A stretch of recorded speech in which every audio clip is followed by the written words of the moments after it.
There's so much happening in the pelvis.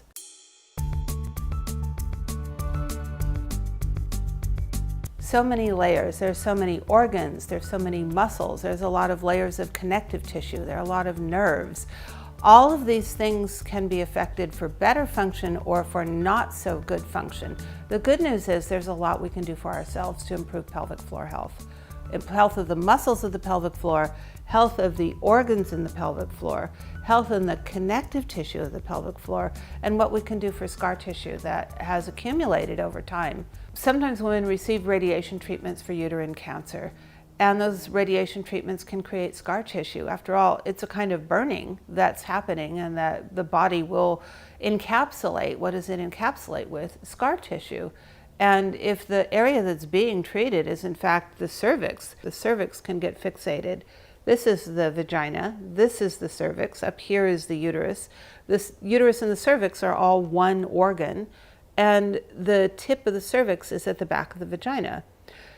If there's been scar tissue, what happens is the cervix gets fixated to the back of the vagina. Normally with sexual arousal, women's uteruses, they lift and they pull, which moves the cervix deeper back into the vaginal canal, out of the way of incoming penetrating objects.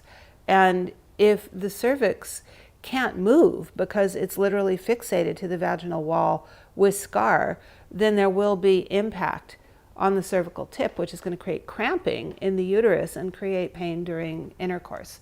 An example I can cite is I worked with a woman who had had a C-section.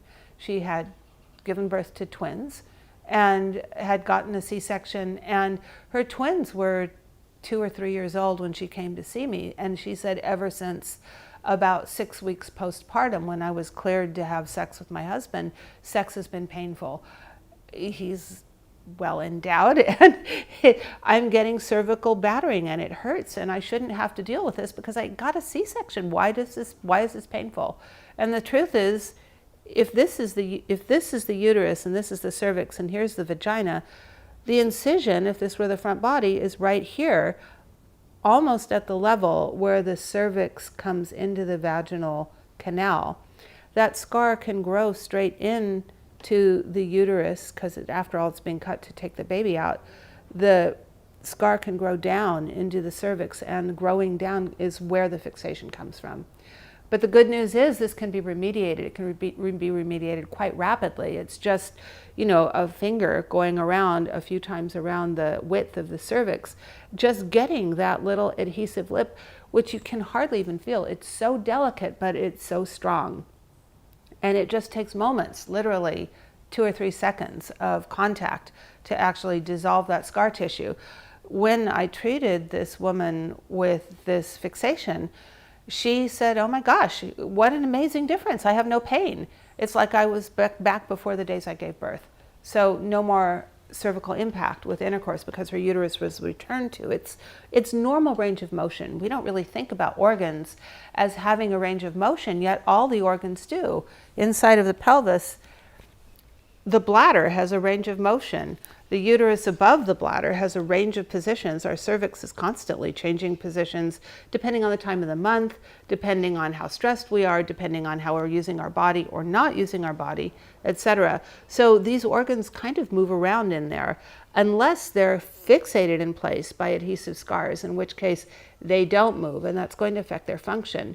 Because a happy organ is a mobile organ, we need to keep our pelvic organs all moving appropriately. So we're working with the scars in the pelvic cavity. The pelvic outlet can help free up the organs to do their happy dance, basically.